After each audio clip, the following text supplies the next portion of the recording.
Hello, folks. This story was sent to me by a subscriber and is intended for educational purposes only. Thank you for watching. 4 grams magic mushroom.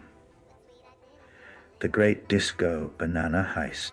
I figured 4 grams of magic mushrooms would just make me see some cool colors and maybe giggle at my own reflection. But man, I was in for a wild ride. It all started when I took the mushrooms on a lazy Saturday afternoon, just chilling in my living room with a half-eaten bag of chips and some questionable internet videos queued up. 10 minutes in, the walls started melting like those cheesy cartoons, and suddenly, the couch felt like a spaceship ready to launch. Before I knew it, I was no longer in my living room, but in a giant, shimmering disco hall filled with glowing fruits. Yes, fruits. The disco ball was actually a giant glowing pineapple spinning overhead, and the dance floor was a swirling kaleidoscope of psychedelic colors that seemed to pulse to an invisible, funky beat. There were dancing grapes with sunglasses, disco dancing pineapples, and even a banana in a glittery suit who seemed to be the star of the party. This banana, whom I soon dubbed Sir Bananarama, strutted across the dance floor, doing the most ridiculous dance moves I'd ever seen. Moonwalking, robot arms,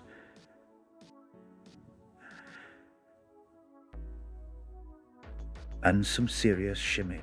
I was completely mesmerized and somehow got swept up into the crowd of funky fruits. Suddenly, the music changed. It was like the beat dropped, but instead of bass, a voice boomed from the speakers. I blinked, but no, I wasn't imagining it.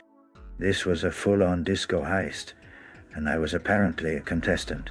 Sir Bananarama flashed me a cheeky grin and darted toward a glittering exit door shaped like a giant lemon wedge.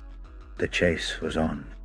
I sprinted after him, but the floor beneath me was alive, morphing into slippery banana peels and bouncing grapes that made every step an adventure in balance.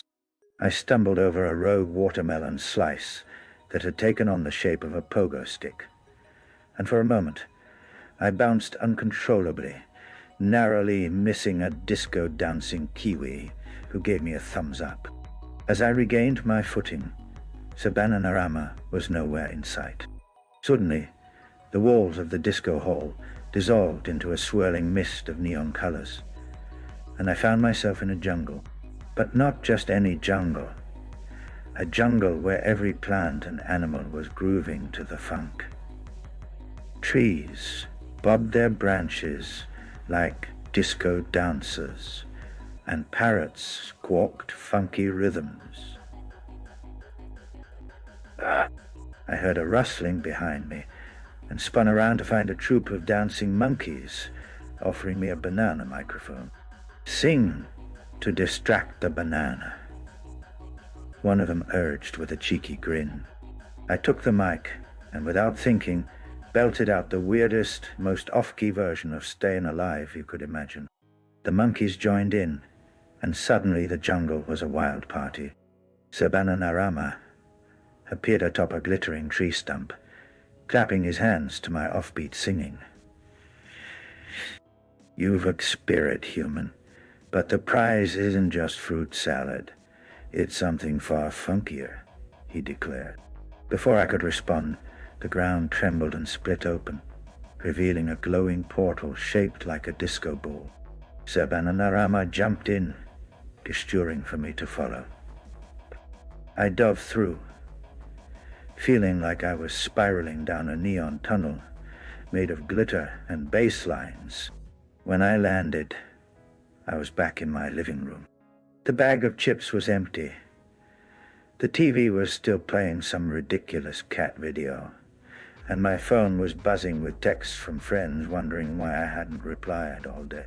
I looked down at my hands and saw a tiny, glowing banana, peel-shaped pendant hanging from my wrist.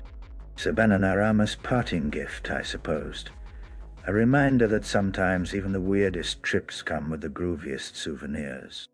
And from that day on, every time I heard a funky beat, I'd swear I saw a little banana shimmer in the corner of my eye, ready for the next great disco banana heist.